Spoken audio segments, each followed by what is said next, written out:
자, 오늘 우리 함께 살펴본 말씀은 마가복음 6장 1절부터 13절의 말씀인데요. 우리 교독하시고 마지막 절은 우리 다 같이 보도록 하겠습니다. 마가복음 6장 1절부터 13절입니다. 제가 먼저 읽겠습니다. 예수께서 거기를 떠나사 고향으로 가시니 제자들도 따르니라. 안식일이 되어 회당에서 가르치시니 많은 사람이 듣고 놀라 이르되 이 사람이 어디서 이런 것을 얻었느냐. 이 사람이 받은 지혜와 그 손으로 이루어지는 것이 이런 권능이 어찌 됨이냐. 이 사람이 마리아의 아들 목수가 아니냐. 야고보와 요셉과 유다와 시몬의 형제가 아니냐.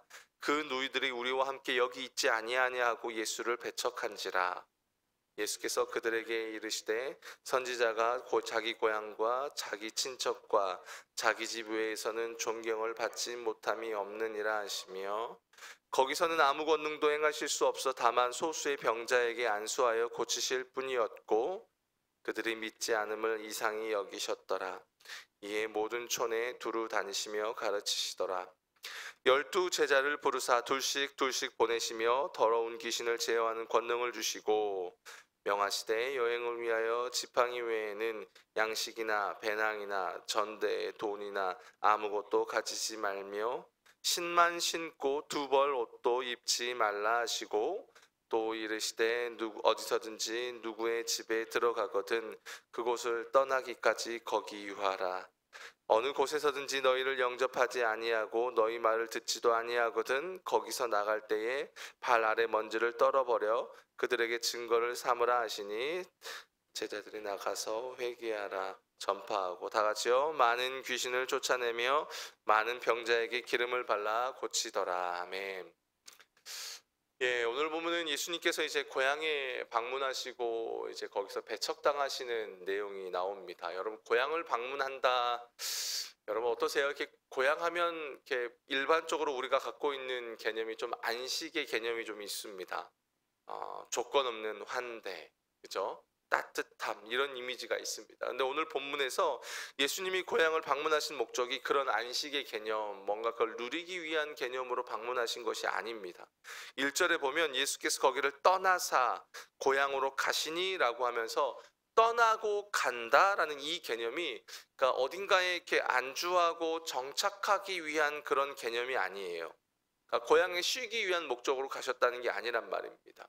오히려 이 떠나다, 가시다 이런 단어가요, 이동의 개념이 더 큽니다. 그래서 사역을 일시 중단하고 뭔가 쉬기 위한 것이 아니라 주님은 이제 또 다른 사역을 위해서 이동하며 방문하고 계신다라는 개념입니다. 결국 그 말은 지금 예수님께서 이제 펼쳐질 그 고향 사람들과의 관계 안에서 어떤 일이 벌어질 것 같은 그런 암시를 주고 있는 표현입니다. 앞서 이제 마가복음 3장에서 예수님께서 이제 가족들과 마찰이 있으셨습니다. 그러면서 어떤 일들이 벌어지셨죠. 왜냐하면 예수님이 이제 예수님을 어떠한 시선으로 바라보느냐의 차이가 있는 겁니다. 그러니까 지금도 좀 같은 맥락입니다. 예수님께서 고향을 방문하셨다는 것은 뭐냐면 이렇게 단순히 개인적인 차원, 인간적인 측면에서 고향을 방문하신 것이 아니라 지금 메시아, 그리스도, 또 선지자로서 그곳에 방문하고 계셨다라는 겁니다. 결국 예수님이 방문하셨을 때에 거기서 뭔가 배척을 받고 부딪힘이 있었다는 것은 결국 그곳에 있던 사람들이 그리스도의 사역에 대해서 뭔가 맞지 않는 부분, 대치하는 부분이 있었다라는 뜻입니다. 제가 이제 이렇게 목사예요. 이렇게, 네, 제가 목사예요. 근데 제가 시골에 고향에도 지금도 갔지만, 제가 이제 시골에 휴가차 고향을 갑니다. 그럼 이제 시골에 계신 동네 어르신들은 아직도 그렇죠. 아유, 우리 옥주 왔니? 라고 그럽니다. 그러니까 저를 그냥 한 사람 옥주로 대합니다. 불편함이 없겠죠. 근데 제가 딱 제 정장을 입고 아니면 목회 가운을 입고 목사라는 그런 타이틀로 고향을 방문한다 그러면 그 가운데 예수에 대한 불편함을 갖고 있는 분들은 그 이전에 저를 대할 때의 태도와 또 다른 태도, 종교적인 개념에서 부딪힘이 나타날 겁니다. 저도 복음을 전할 때 그 가운데 그들이 이전에는 그런 느낌이 없었다면 내가 목사로서 사역의 위치에서 갈 때는 부딪힘이 일어날 수밖에 없다라는 거죠. 그러니까 오늘 본문의 흐름이 그런 겁니다. 그래서 2절에 보면 예수님께서 안식일이 되시니까 회당에서 가르치시는데, 문제는 그 사람들이 예수님의 가르침에 대해서 많은 사람들이 놀랍니다. 근데 예수님에 대해서 오히려 반문하는 겁니다. 이 출신에 대해서, 이 사람이 어디서 이런 것을 얻었느냐, 이 사람이 받은 지혜와 그 손으로 이루어지는 이런 권능이 어찌 됨이냐, 이게 무슨 말이에요? 분명 지금 이 사람들은 회당에서 말씀을 전하고 이적을 베푼 존재가 누군지를 알아요, 몰라요? 아는 겁니다. 너무 잘 아는 거예요. 그래서 3절에도 보면 이 사람이 마리아의 아들 목수가 아니냐. 여러분, 이 말이 비꼬는 말입니다. 보통 누구 집 아들 이야기하면 아빠를 이야기합니까? 엄마를 이야기합니까? 아빠를 이야기하죠. 보통은 그래요. 그게 정상입니다. 근데 딱 마리아 이야기를 꺼냅니다. 그리고 목수가 아니냐. 비꼬죠. 목수라는 그 직업이 워낙 천했으니까요. 야고보, 요셉, 유다, 시몬의 형제가 아니냐. 그 누이들이 우리와 함께하지 아니하냐 하면서 이들은 예수님에 대해서는 인간적인 기본적인 정보는 너무나 잘 알고 있는 겁니다. 그런데 뭐예요? 중심이 틀어져 있는 겁니다. 그러면서 예수를 배척하는 겁니다. 앞서 언급했듯이 예수님께서 지금 이 고향을 방문하신 목적 자체가 그냥 쉬기 위한 목적이 아니라 메시아로서의 목적이 사역을 위해서 왔다라고 했습니다. 그리고 예수님이 행하신 사역이요, 그걸 증명하고 있는 겁니다. 근데 이들은 예수님을 어떻게 봅니까? 의도적으로 편견 속에서 보고 있는 겁니다. 그러면서 예수님께서 메시아 그리스도로 오셨음에도 불구하고 의도적으로 마리아의 아들 목수가 아니냐 이렇게 비꼬면서 배척하고 있다라는 겁니다. 이건 굉장히 중요한 사건입니다. 예전에 예수님께서 이제 성령 회방죄에 대해서 말씀을 하십니다. 분명 주님이 성령을 의지해서 역사를 나타냈지만 서기관들이 뭐라고 말해요? 예수님이 바알세불을 힘입어서 귀신을 쫓아냈다라고 말합니다. 그러자 예수님이 누구든지 성령을 모독한 자는 영원히 사함을 얻지 못한다라고 말하면서 성령 회방죄에 대해서 말씀하십니다. 여러분, 성령 회방죄는 다른 게 아닙니다. 눈에 보여지기에 이건 분명한 주님의 역사입니다. 근데 그걸 의도적으로 거부하는 겁니다. 그게 성령 회방죄예요. 그러니까 이 사건도 마찬가지인 거예요. 그런 비슷한 흐름 속에 있습니다. 이들은 예수님의 가르침을 부인할 수가 없는 겁니다. 부정할 수가 없어요. 그래서 놀라는 겁니다. 듣고 놀랐다는 말 자체가 그 예수님이 하시는 가르침과 사역 자체를 인정할 수밖에 없다는 겁니다. 문제는 이들이 왜 예수님을 배척합니까? 그리스도로 인정하지 않았단 말이에요. 왜요? 이들 안에 뭐가 작용한 겁니까? 예수님에 대한 자기들의 편견이에요. 어줍지 않은 지식이에요. 철저하게 자기 기준에서 볼 때에 예수는 누구예요? 어려서부터 자기들이 본 목수인 거예요. 그러니까 가르침은 대단한데 자기들이 본 이 예수는 뭐예요? 이 마리아의 아들 목수인 거예요. 천한 자식인 거예요. 주석에 보면 이런 표현을 해요. 너무도 친숙한 생물학적 정보들은 오히려 믿음의 장애물이 되었다. 이 친숙한 생물학적 정보가 뭡니까? 자기들이 어려서부터 봐온 경험들이겠죠. 근데 그게 믿음이 역사하는 그 현장에서 가장 방해 요소가 된다라는 겁니다.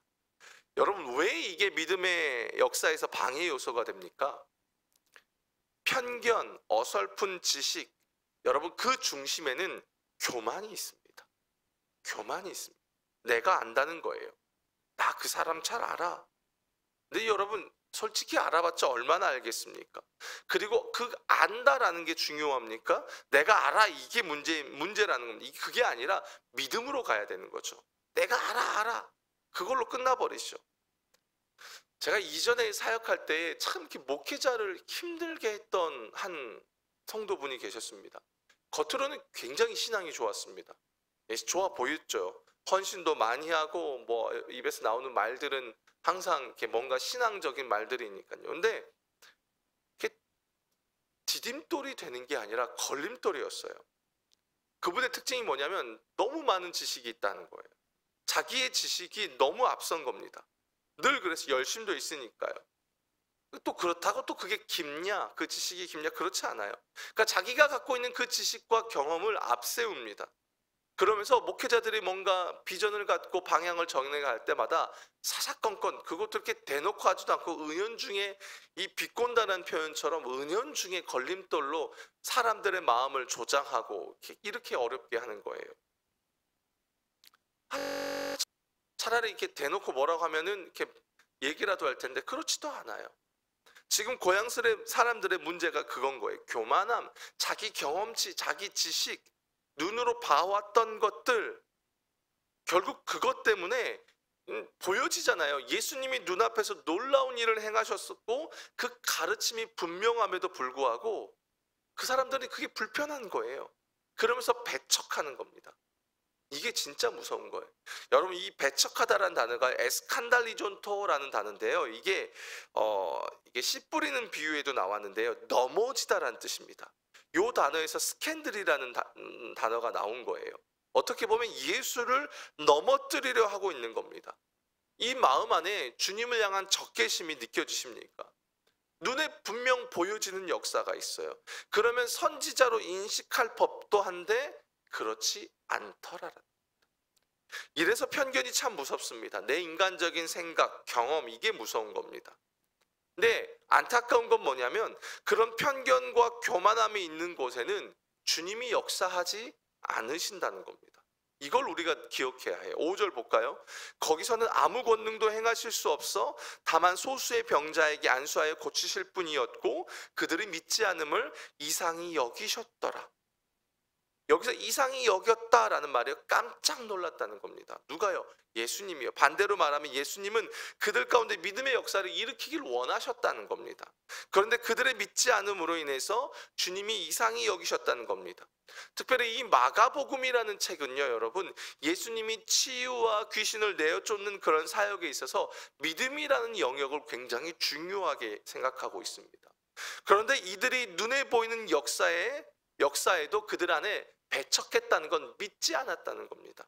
그저 자신들의 편견, 고정관념, 어줍지 않은 지식으로 예수 그리스도를 믿지 않는 어리석음에 그들이 빠져버렸고 주님은 그런 그들의 모습에 깜짝 놀랐다는 겁니다. 사랑하는 여러분, 우리가 이런 일들이 참 우리에게 많습니다. 우리의 편견, 고정관념, 여러분 이게요 믿음의 장애물이 될 때가 많습니다. 교회 20년 30년 다녔다, 난 교회 잘 알아, 그 말이 오히려 하나님의 믿음의 역사에 장애물이 될 때가 많습니다. 안다는 거가 뭘까요? 알면 어떻게 해야 될까요? 우리 흔히 그런 속담이 있어요. 벼가 익으면 익을수록 고개를 숙인다는 거죠. 그렇죠. 알면, 내가 더 많이 안다면 오히려 그 가운데 겸손함으로 나아가야 될 텐데 오히려 우리는 반대가 될 때가 참 많습니다.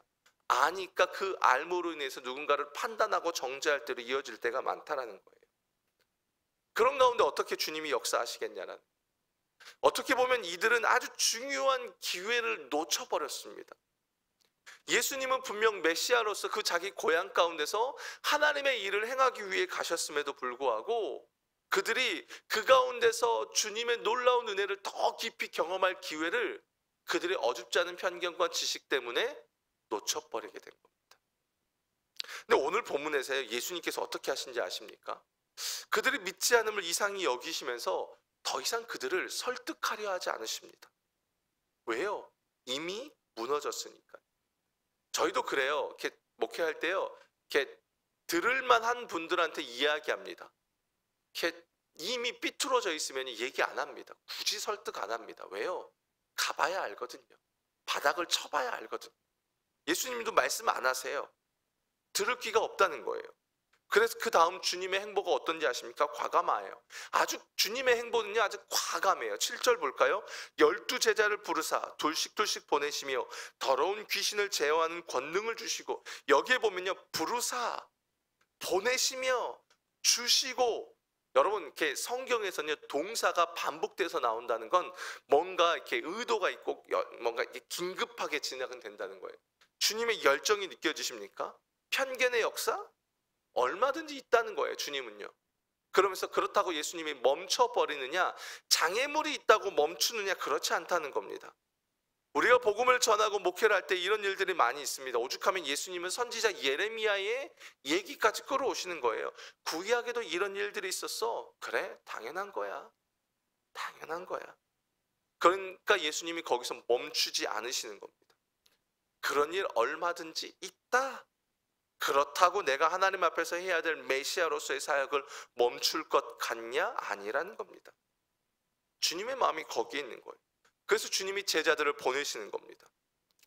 사도 바울의 사역에 이런 부분들이 참 많았어요. 바울 사도가 이방인의 사도로 부름을 받았지만 그의 가슴 한켠에는 동족 유대인을 향한 안타까운 마음이 있었어요. 그래서 그가 수시로 회당에서 복음을 전합니다. 물론 유대인들에게 배척을 많이 당하죠. 위험하게도 만듭니다. 그런데 바울이 그렇다고 해서 복음 전하는 걸 멈추냐는 거죠. 아니라는 겁니다. 당연하다는 겁니다. 지금 예수님께서는 자신의 고향에서 배척당하고 안타까움을 경험하고 나서 거기에 멈춰 계시지 않아요. 머물러 계시지 않아요. 그냥 떠나버리세요.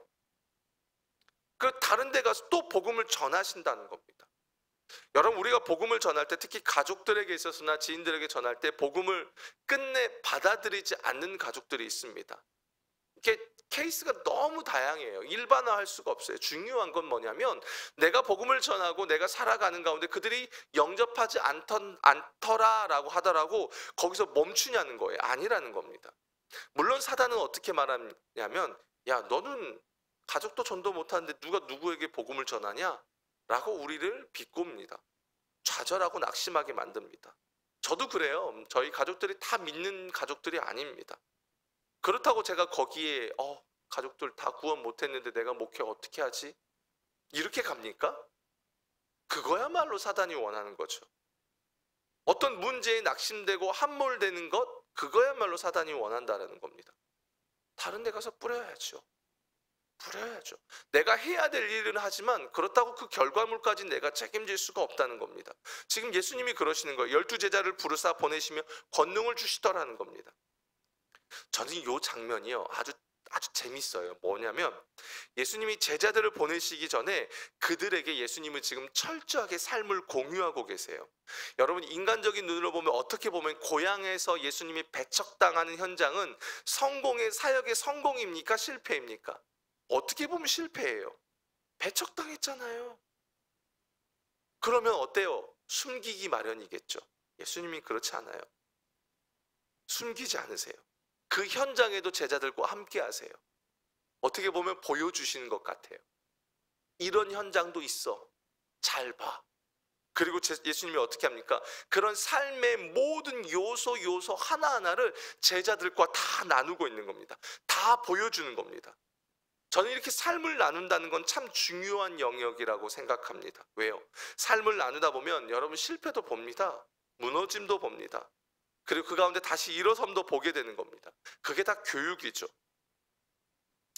저는 이제 집에서 아내와 이제 아주 집안의 중요한 이야기를 나눌 때 의도적으로 아이들을 다 불러놓습니다. 저희 지율이가 엄마 아빠가 하는 이야기를 깨달아봤자 얼마나 깨닫겠어요. 6살 아이가요. 선율이는 딱 앉혀놓고 이야기합니다. 때로는 어려움도 이야기합니다. 그리고 저희들의 허물도 이야기합니다. 저희 실패들도 이야기합니다. 그리고 어떻게 엄마 아빠가 씨름하고 있는지를 쭉 보여줍니다. 저는 이게 교육이고 이게 제자 훈련이라고 생각해요. 예수님이 지금 그 일을 하시는 겁니다. 목회도 마찬가지입니다. 저 이전 교회 사역할 때에 제 삶을 어지간한 걸 다 노출을 시켰습니다.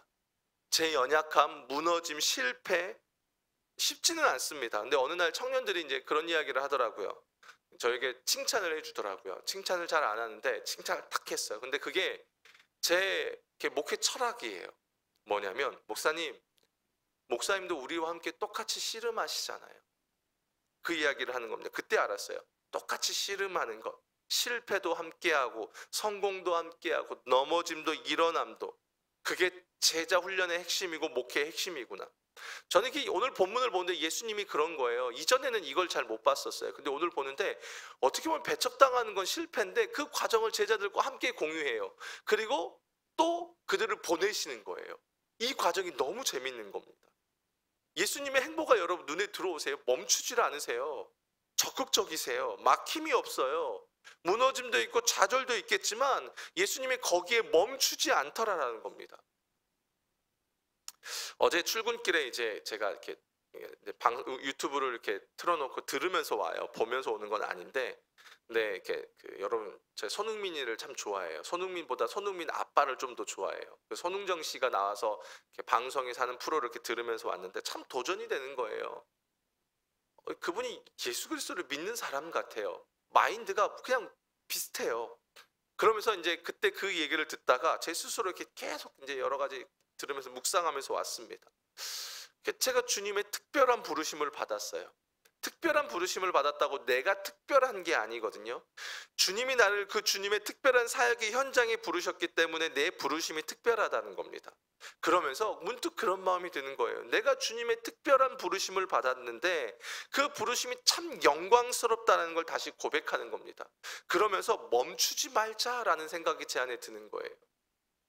뭔가 배척당하는 어려움이 있고 내가 어떤 주님의 일을 감당할 때 장애 요소가 있을 수도 있어요. 그런데 멈추지 말자라는 거예요. 그러면서 확 멋지게 한번 좀 살아보고 싶은 그런 마음이 드는 겁니다.